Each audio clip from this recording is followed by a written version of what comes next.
The diplomatic chamber on Zenith Station was cold. Kazira stood in the center of the circular room and felt the chill through her golden scales. She had traveled for 3 months to reach this place. 3 months alone in a small ship, crossing the dark space between her dying homeworld and this massive station, where 100 different species lived and worked together.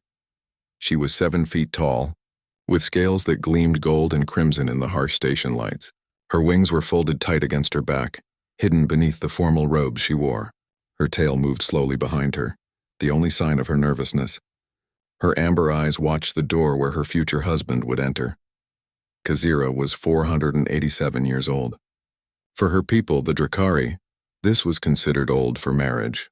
Most Drakari women married before they turned 300, but her family had fallen on hard times. Her father, once a great military commander, had made bad decisions in war. His campaigns failed. The family lost money and honor. Now Kazira was the last of her bloodline, the last hope to restore the family name. This arranged marriage was supposed to save everything. Lord Ketheric Velsharn was young by Drakari standards, only 320 years old. His family was wealthy and powerful. When they agreed to the marriage contract, Kazira had felt relief. She would do her duty. She would marry this man she had never met. Her family's name would survive. The door opened. Lord Ketheric entered with 5 warriors behind him. He wore armor that shone like black mirrors. His scales were pure obsidian, perfect and unmarked. He was tall and strong, moving with the confidence of someone who had never known failure. His eyes swept the room and landed on Kazira. For a moment, everything was silent. Kazira bowed her head in the traditional greeting. She waited for him to speak first, as custom demanded. Her heart beat fast in her chest. This was the moment that would decide her future. Lord Ketheric's lip curled in disgust. He did not return her bow. Instead, he walked in a slow circle around her, examining her like someone might examine livestock at a market. Kazira kept her eyes down, her face calm, but inside, fear began to grow. Finally, Ketheric spoke. His voice was loud and filled with contempt. Every word hit Kazira like a physical blow. This is what my family contracted? This ancient creature? Look at her. Her scales are faded. Her wings show signs of wear. She is past her prime, past any use. I was told I would receive a bride worthy of my status. This is an insult to my lineage. Kazira felt her face burn with shame. Around the room, other Drakari whispered and nodded in agreement. She wanted to defend herself, to explain that her scales were faded because she had spent 200 years serving in the fleet, fighting in battles to protect their empire, but she remained silent. Speaking now would only make things worse. Ketheric turned to face his warriors. I reject this marriage contract. Let it be known that the House of Velsharn will not accept damaged goods. If her family wishes to preserve the agreement, they will send someone younger. Someone worthy. One of the station officials, a nervous-looking alien with blue skin, stepped forward. My lord, the contract is legally binding. If you reject the bride without cause, your family will owe compensation. Ketheric laughed. It was a cruel sound. Without cause? Look at her. The cause is obvious to anyone with eyes. But very well. According to ancient Drakari law, a rejected bride must stand penance. She will stand in this spot for 24 hours. She cannot speak, sit, or leave. If no one claims her in that time, she loses all noble status. She becomes houseless, without name or honor. This is the law. The official looked uncomfortable but nodded. The law is recognized. Kazira felt the world tilt around her. Houseless, the worst fate a Drakari noble could face. Without a house, she would be nothing. She could not own property, could not testify in courts, could not even enter most Drakari worlds. She would be erased from society as completely as if she had died. But she had no choice. She stood straight and tall, placing her feet in the formal position. She folded her hands in front of her. Her face became a mask, showing nothing. This was how a Drakari warrior faced defeat, with dignity even when there was no hope. Ketheric and his warriors left. The official left. Soon the chamber was empty except for Kazira. The door remained open to the station's main corridor. Anyone passing by could see her standing there. Many did, some stared openly. Others pretended not to notice. A few laughed and made jokes to their companions. Hours passed. Kazira's legs began to ache. The cold of the chamber seeped into her bones. She was thirsty, but she could not drink. She was tired, but she could not sit. She was humiliated, but she could not hide. She simply stood and endured. In the corridor outside, life went on. Merchants pushed carts full of goods. Families walked past on their way to the entertainment decks. Workers hurried to their shifts. The station was alive with the noise and energy of thousands of beings living their lives. And Kazira stood alone, a statue of shame. That was when Jake Morrison walked past the chamber. Jake was on his way back from a frustrating meeting with a parts dealer who had tried to cheat him. He was tired and annoyed. He was thinking about the long flight back to New Montana and all the work waiting for him. He almost did not notice the Drakari woman standing in the diplomatic chamber, but something made him stop and look. Maybe it was the absolute stillness of her posture. Maybe it was the way everyone else was carefully not looking at her. Jake had spent enough years on the frontier to recognize when someone was in trouble. He was a human, which meant most other species considered him unremarkable. Humans were newcomers to the galaxy, barely 200 years into space travel. They were not as strong as the Drakari, not as smart as the Zilani, not as wealthy as the Karathi. They were just humans trying to make their way. Jake was 38 years old, tall and lean from years of hard work. His hair was brown, lightened by sun and dust. He wore practical clothes that looked a bit like the old cowboy outfits from Earth's history, modified for space station environments. His face was weathered with lines around his eyes from squinting at bright horizons. He stood in the corridor and watched the Drakari woman. She did not move, did not acknowledge the people walking past. Her amber eyes stared straight ahead at nothing. Jake walked up to a station worker who was cleaning nearby. "Excuse me, what's going on with her?" The worker glanced at the chamber and then away quickly. "Drakari marriage ritual. She was rejected by her intended husband. Now she stands penance for 24 hours. It is their custom. Best not to interfere." "What happens after 24 hours?" Jake asked. The worker shrugged. "If no one claims her, she loses her status, becomes houseless. It is a great shame among their people. Now please, I must finish my work." Jake watched the worker hurry away. He looked back at the Drakari woman. She still had not moved. He checked his watch. The worker had said she had been standing for 6 hours already. That meant 18 more to go. Something about the situation bothered Jake. It reminded him of things he had seen back on Earth before he left. People being punished publicly, people being shamed for things that were not really their fault. He had never liked it then. He did not like it now, but what could he do? This was not his culture. He did not understand all the customs and laws, and he had his own problems to deal with. His ranch was struggling. He had debts to pay. He needed to get home and get back to work. Jake turned to leave. He made it about 10 steps before he stopped. He stood there in the corridor, people flowing around him like water around a rock. He cursed under his breath, then he turned back around. He could not just walk away. His parents had raised him better than that. On the frontier, you looked out for people. You stood up when things were wrong. It did not matter if it was convenient or easy. It mattered that you did it. Jake went to a nearby shop and bought a folding chair and a thermos of coffee. He came back to the diplomatic chamber and set up the chair in the corridor, right where he could see the Drakari woman.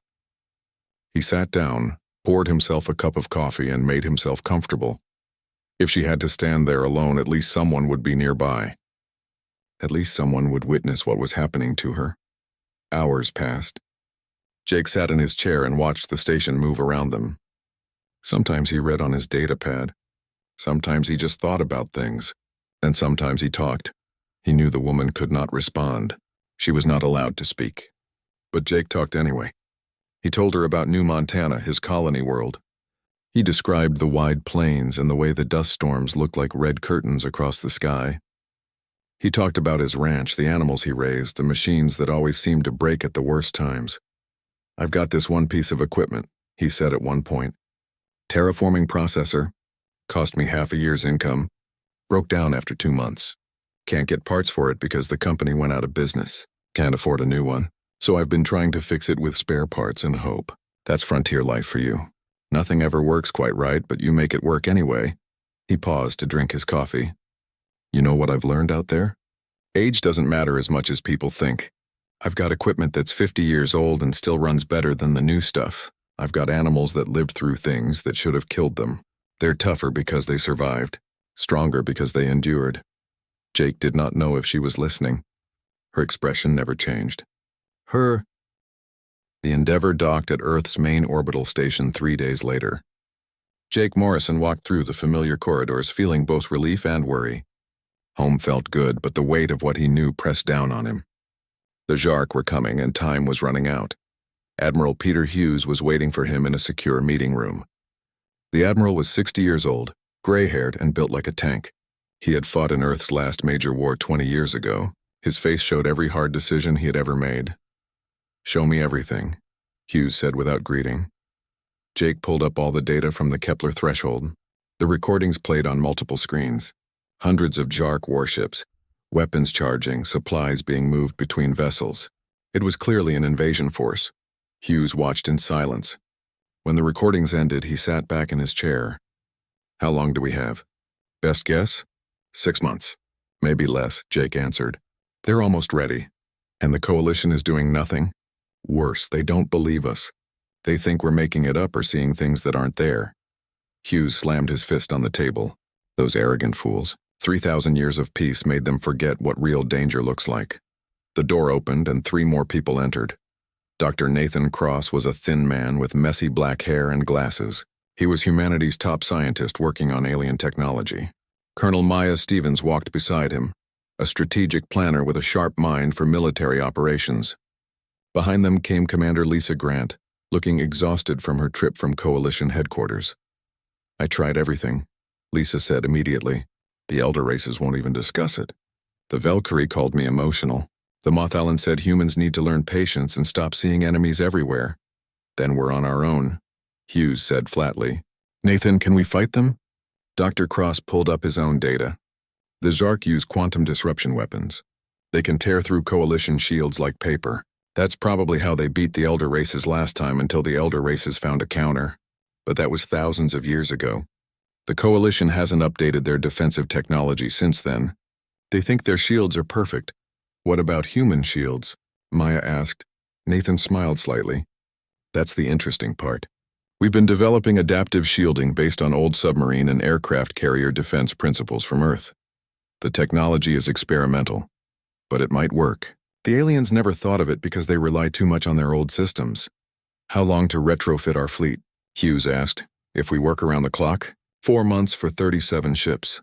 That's everything combat-ready that humans have." Hughes nodded slowly. "Do it, Maya. Start planning defensive strategies. Jake, you'll command the operation. Lisa, I need you to keep trying with the Coalition. Maybe one species will listen." "There is one," Lisa said quietly. "Ambassador Tavine of the Mothalan.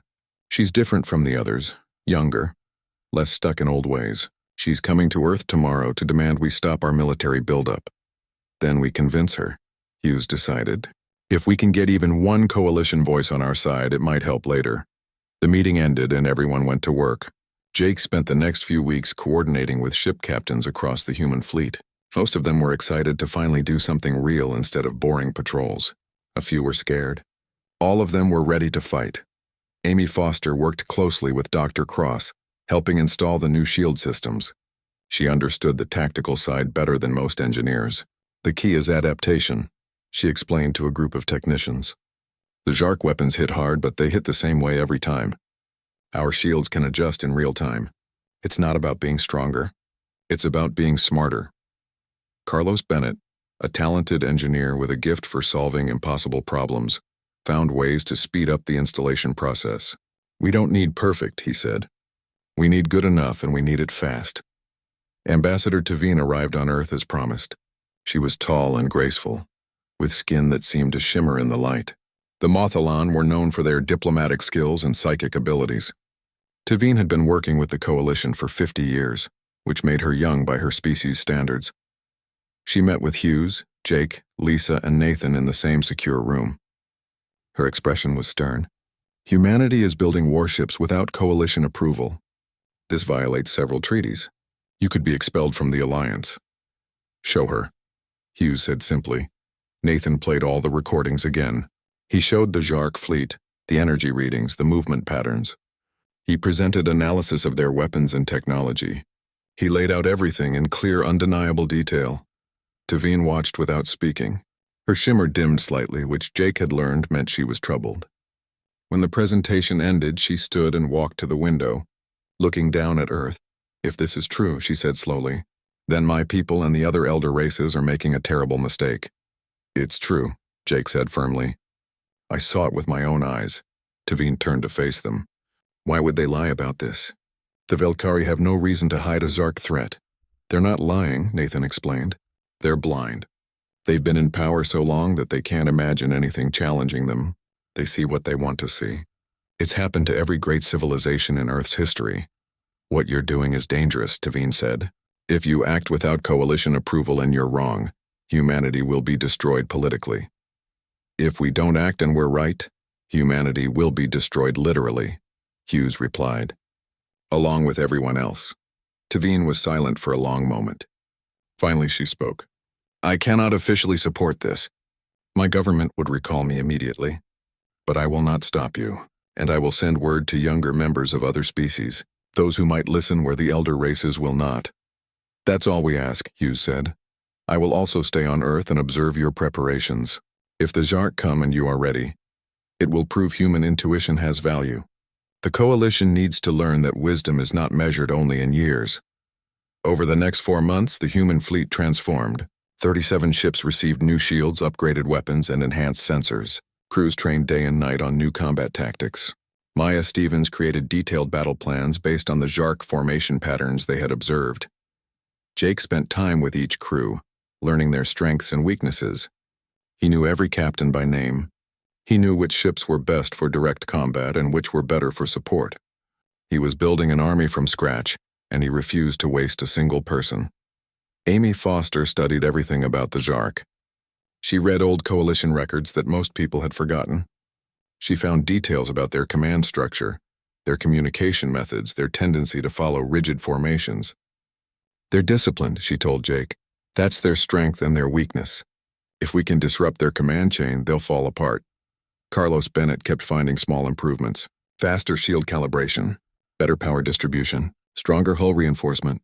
Each change was minor, but together they added up to something significant. Dr. Cross worked with Tavine, sharing human technology and learning about Coalition science. Despite her official neutrality, Tavine helped however she could. She taught them about Zark psychology. She explained how the elder races had defeated them before. Finally, the fleet was ready. 37 human ships, all upgraded and prepared. It wasn't much compared to the massive Zark invasion force, but it was something. Hughes gathered all the captains for a final meeting. "We're calling this Operation Guardian," he announced. "Because if we fail, there's nobody left to guard the galaxy. You're heading to the Kepler threshold. You'll set up a defensive position and wait. When the Zark come, you hold them as long as possible. Give us time to warn the Coalition. Give us time to make them believe." Jake stood and faced his fellow captains. "I won't lie to you. This is probably a suicide mission. We're outnumbered 10 to 1, maybe worse. But we're human. We've survived worse odds before, and we're not doing this for glory or honor. We're doing this because it's right." The fleet departed the next day. Ambassador Tavine stood with Admiral Hughes watching them go. "I hope you're right about this," she said softly. "So do I," Hughes replied. "So do I." The 37 human ships jumped into faster-than-light travel, heading toward the Kepler threshold. Heading toward war. Heading toward their destiny. Jake Morrison stood on the bridge of the Endeavor, looking at the stars and wondered if any of them would survive what was coming. The transport ship approached Arcturus Prime 3 days later. From space, the planet looked beautiful. Blue oceans, white clouds, huge cities that glowed at night. It was the center of the Galactic Federation, home to billions of aliens from 100 different species. And somewhere down there was the central communication relay, the key to warning every human in the galaxy. Kyle sat in the cargo hold with his team. Danny had assembled 6 people for the mission. All of them knew they probably wouldn't survive. Jake Murphy was a former soldier who had served in the Federation's security forces. He was big, quiet, and knew how to fight. Nicole Rivers was a hacker who used to work for Federation intelligence before she got tired of their lies. Sam Torres was a pilot who had flown supply runs to Arcturus dozens of times and knew the planet's defenses. Lisa, Peter, and Amy completed the team. They had all insisted on coming despite the danger. "Remember the plan," Jake said, checking his weapons. We land at the commercial port. We're maintenance workers hired to repair equipment at the relay station. Nicole gets us through security. We access the relay, send the broadcast, and get out before anyone realizes what happened.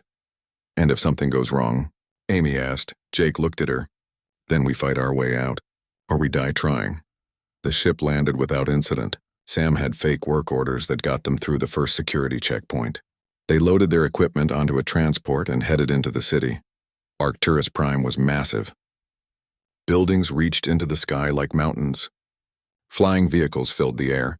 Aliens of every shape and size walked the streets. Kyle had never seen so many different species in one place. The relay station was in the government district, surrounded by high walls and guard towers. Getting in wouldn't be easy. They arrived at the main gate. A Valdari guard stopped them. Work orders, the guard said, holding out his hand. Sam gave him the fake documents. The guard scanned them with a device. For a moment, Kyle thought they were caught. Then the device beeped green. Sector 7, Relay Room 3, the guard said. You have 2 hours. They drove inside. The relay station was huge, filled with equipment and workers. Nobody paid attention to a maintenance crew. They looked like they belonged there. They found Relay Room 3 and set up their equipment. Nicole pulled out her computer and started hacking into the system. Peter and Lisa watched the door. Jake and Kyle stood ready in case guards showed up. Amy stayed with the transport, ready for a quick escape. How long? Kyle asked Nicole. 10 minutes to break the encryption. Then I can upload the broadcast. They waited. Every second felt like an hour. Kyle kept expecting alarms to sound, guards to burst in, everything to fall apart.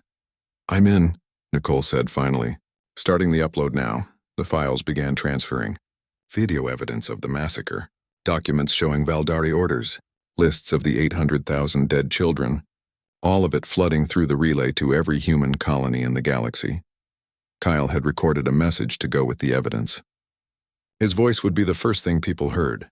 To all humans in Federation space. My name is Kyle Morrison. What you're about to see is proof that the Valdari Empire murdered 800,000 of our children 20 years ago. The plague was not natural. It was genocide. And they're planning to do it again. They want to kill all of us. This is not a lie. This is not a mistake. This is the truth. You need to escape now. The coordinates are attached. We have ships waiting. Don't trust the Federation. Don't believe their lies. Run or die. This is not a drill. This is our last warning. Upload complete, Nicole said. The message is going out to every human colony. Everyone will receive it in the next few minutes. Kyle felt a moment of relief. They had done it. The truth was out. Then the alarms started. Red lights flashed throughout the building. A voice came over the speakers, speaking in the Valdari language. Kyle didn't understand the words, but he knew what they meant. Lockdown. Intruders detected. Security forces incoming. Time to go, Jake said, pulling out his weapon. They ran for the exit. Guards appeared at the end of the corridor. Jake fired, and the guards scattered for cover. The team kept moving, fighting their way through the building. More guards arrived. Peter threw a device that exploded in a burst of light and noise, blinding and deafening the guards temporarily. They ran past while the guards recovered. They reached the transport where Amy was waiting. She had the engines running. Go, go, go, Jake shouted. The transport lurched forward. Guards fired at them, bullets hitting the armored sides. Amy drove straight through the gate, smashing it aside. Behind them, more security vehicles were giving chase. Military aircraft appeared in the sky above. We need to get to the ship, Sam said, checking his navigation. The spaceport is 10 kilometers away. We're not going to make it, Lisa said, looking at the pursuing vehicles. Jake looked at Kyle. Someone needs to slow them down. Buy the rest of you time to escape. No, Kyle said. We all make it or none of us do. That's not how this works, Jake said. He grabbed his weapons and opened the back door of the transport. Tell people what we did here. Make sure they remember. Before anyone could stop him, Jake jumped out. He rolled to his feet and started firing at the pursuing vehicles. One of them swerved and crashed. Another slowed down. Keep driving, Jake shouted over the radio. Don't stop. Amy pushed the transport faster. Kyle watched through the back window as Jake fought. He took down 3 more vehicles before the guards overwhelmed him. Kyle saw him fall. They reached the spaceport. Their ship was waiting, engines already warming up. They abandoned the transport and ran for the ship. Military fighters were scrambling to intercept them. Sam got them into the air just as the fighters arrived. Missiles streaked past. Sam dodged and weaved, pushing the ship to its limits. "I need 30 seconds to charge the hyperspace drive," Peter shouted from engineering. "We don't have 30 seconds," Sam shouted back. More fighters were coming. The ship shook as a missile exploded nearby. Alarms blared. Systems were failing.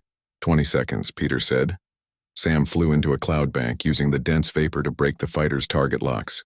The ship rattled and groaned. Metal screamed as the hull took damage. 10 seconds, a fighter got a clear shot. A missile hit them directly.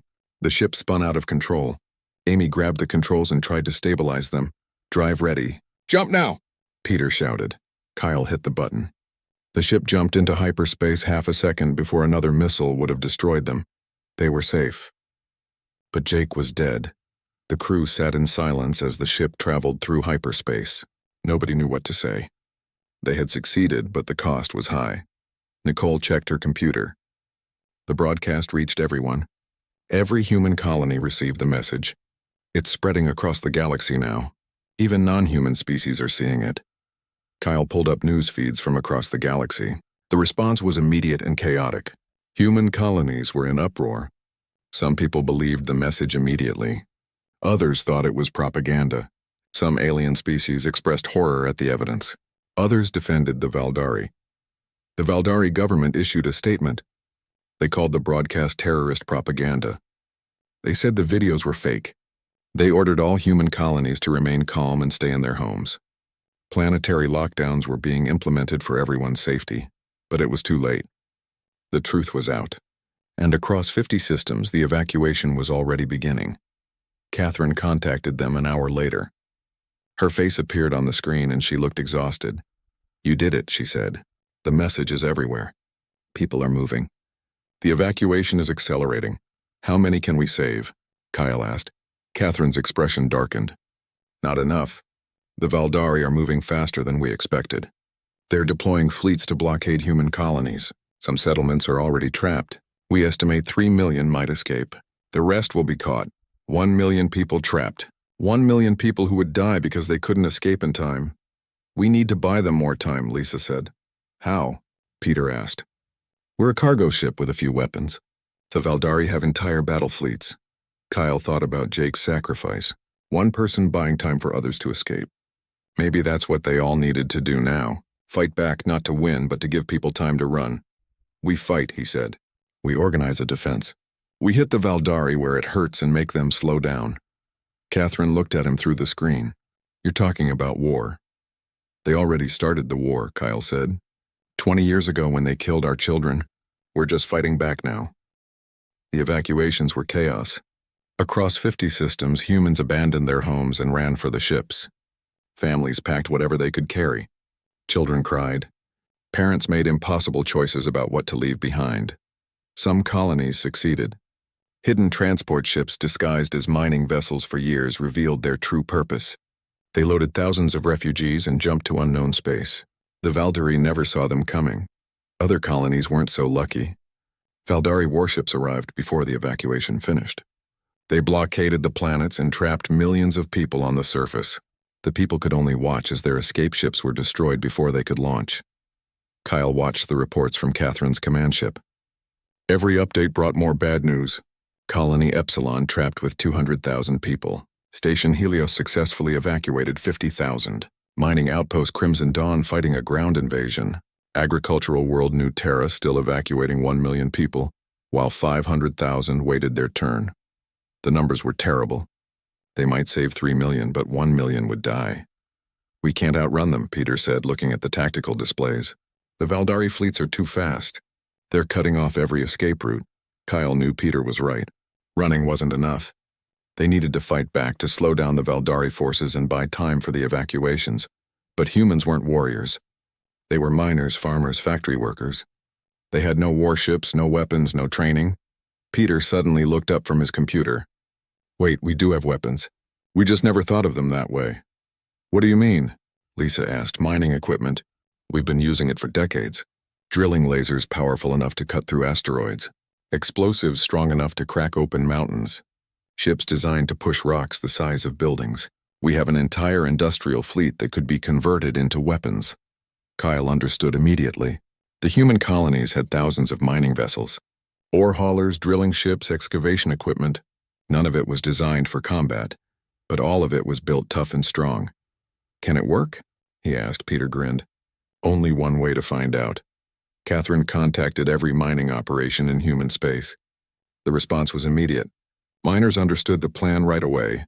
They had the tools and the knowledge. All they needed was the courage to fight, and courage was something humans had plenty of. These were people who worked in the most dangerous environments in the galaxy. They faced vacuum, radiation, and asteroid storms every day. Fighting aliens wasn't much different. The conversion began. Ore haulers were fitted with missile racks loaded with mining explosives. Drilling lasers were mounted on turrets. Tugboats designed to push asteroids became ram ships. Industrial shielding was reinforced to provide basic armor. They weren't proper warships, but they were something. And something was better than nothing. The first test came at Colony Epsilon. 200,000 people were trapped there, surrounded by a Valdari fleet of 50 warships. The evacuation ships couldn't break through the blockade. Kyle volunteered to lead the defense. He assembled 20 converted mining ships and prepared to attack a force more than twice their size. "This is insane," Amy said as they approached the Valdari fleet. "We're going to die." "Probably," Kyle agreed. "But we're going to take some of them with us, and we're going to buy time for those people to escape." The Valdari saw them coming. They probably thought it was funny. A handful of mining ships against military warships. It should have been a massacre. But Kyle had studied mining operations his entire life.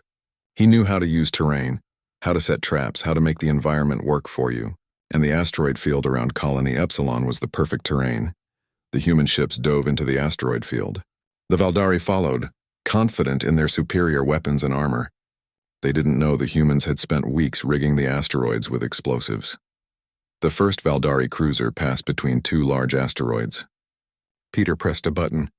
The asteroids exploded, sending fragments into the cruiser at high velocity.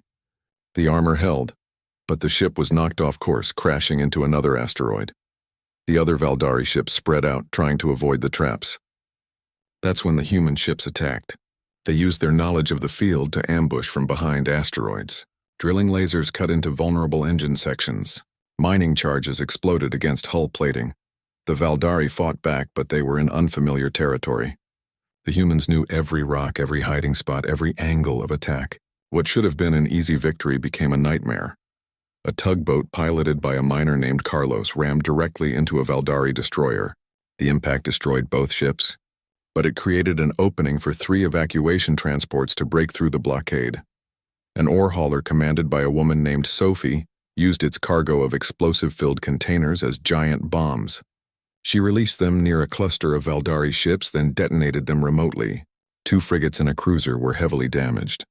Kyle led his ship in a dangerous game of cat and mouse with a Valdari battleship. He used the asteroids for cover, popping out to fire his drilling laser at the bigger ship's weapon systems, then disappearing before it could return fire effectively. The battle lasted 3 hours. 10 human ships were destroyed. Dozens of miners died, but the Valdari fleet was broken. They had lost 15 ships and retreated to regroup. More importantly, the evacuation completed. 200,000 people escaped while the Valdari were dealing with the unexpected resistance. News of the victory spread quickly. Other colonies took heart. Humans could fight back. They could win. More mining ships were converted into improvised warships. More colonies organized defenses.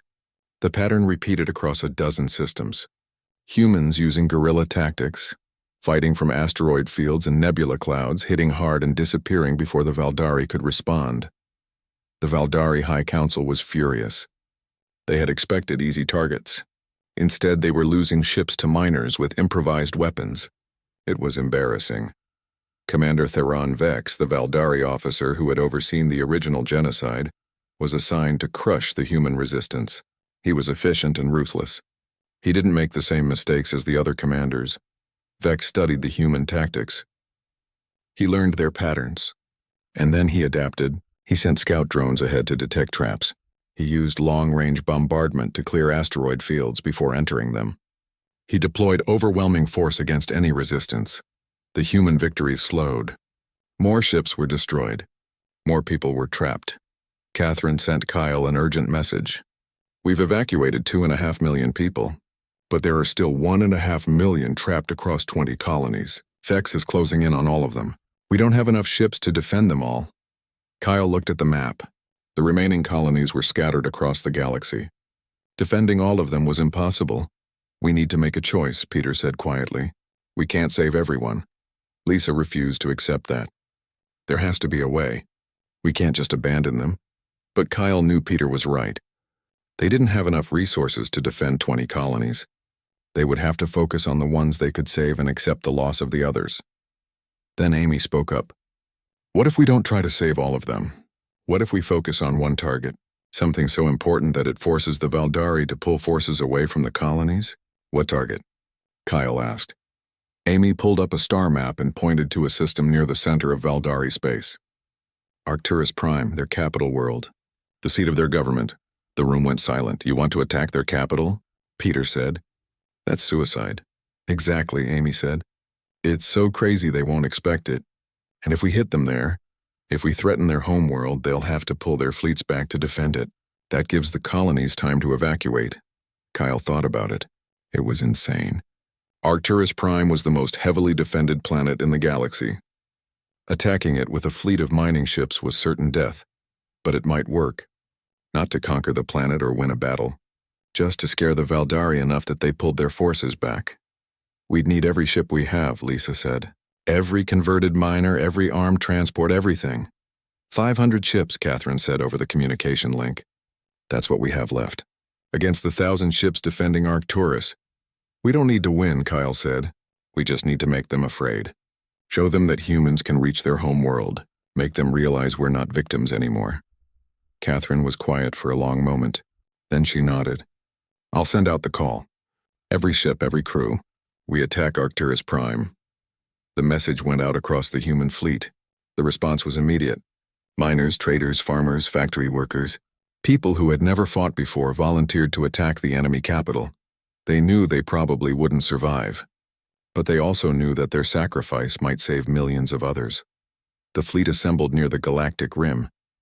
500 ships, none of them built for war, but all of them carrying people who were ready to fight. Kyle looked at his crew. Lisa, Peter, Amy, Nicole, Sam, Danny. They had all come so far. Found the evidence, broadcast the truth, organized the resistance. Now they were going to finish what they started. Ready? He asked. They all nodded. Then let's show the galaxy what happens when you hunt humanity, Kyle said. The fleet jumped to hyperspace, heading straight for the heart of the Valdari Empire. The human fleet dropped out of hyperspace at the edge of the Arcturus system. 500 ships faced the most powerful military force in the galaxy. Sensors showed over 1,000 Valdari warships defending the capital planet. It should have been terrifying, and it was. But Kyle felt something else too. Pride. These were ordinary people who had become warriors because they had no choice. Miners and farmers standing against an empire. Nicole had hacked into the Federation's emergency broadcast system one more time. Every species in the galaxy was watching. They would all see what happened next. Kyle opened a channel to the entire fleet. His words would be recorded, broadcast, and remembered. To all who are watching, you killed our children. 800,000 of them. You hunted us like animals. You thought we were weak because we didn't fight back. You were wrong. He paused, looking at the Valdari fleet ahead. We remember every child, every parent, every lost soul. Today you learn what humans become when you take everything from us. We are leaving your galaxy, but first we want you to remember us. We want every species to know this truth. Never hunt humanity. Never massacre our children, because we will burn your worlds to ashes before we let you forget. The human fleet charged forward. They didn't have military formations or tactical precision. They had desperation and rage. They had nothing left to lose.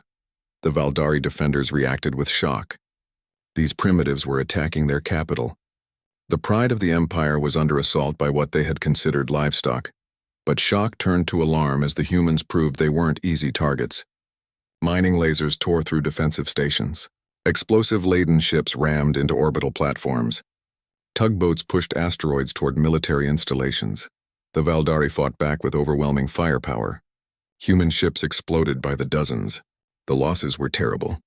But the survivors kept coming, kept fighting, kept pushing forward. Kyle's ship dove through the defensive line, dodging fire from 3 cruisers. Lisa targeted a shipyard with their remaining missiles. The explosions lit up the darkness of space. Peter rerouted all power to the engines and weapons. The ship groaned under the strain, but it kept moving. Amy piloted through debris fields that would have stopped most crews. Across the battlefield, human crews fought with incredible courage. A ore hauler captain named Rachel flew directly into a battleship's bridge, sacrificing herself to take out the enemy commander. A tugboat pilot named Gary used his ship's towing cables to pull two Valdari frigates into each other. The humans weren't trying to conquer Arcturus. They were making a statement, showing the galaxy that humanity could reach the Valdari homeworld, that even the mighty Empire wasn't safe from human vengeance. Commander Vex watched from his flagship in orbit. He had expected this to be easy. These were mining ships crewed by untrained civilians. They should have been destroyed in minutes. Instead, he was watching his forces struggle against an enemy that refused to break. An enemy that fought with a desperation he had never encountered before. "Target their command ship," Vex ordered, pointing at Kyle's vessel on the tactical display. "Kill their leader and they'll fall apart." 3 battleships converged on Kyle's position. Their combined firepower was enough to destroy a small moon. Kyle saw them coming. "We can't survive that," Peter said, looking at the sensors. "We don't have to survive," Kyle said. "We just have to hurt them." He checked the tactical map. Vex's flagship was behind the 3 battleships, directing the battle. It was heavily armored and protected, but Kyle saw an opening. "Everyone to the escape pods," Kyle ordered. "I'm going to ram that flagship." "No," Lisa said. "We're staying with you."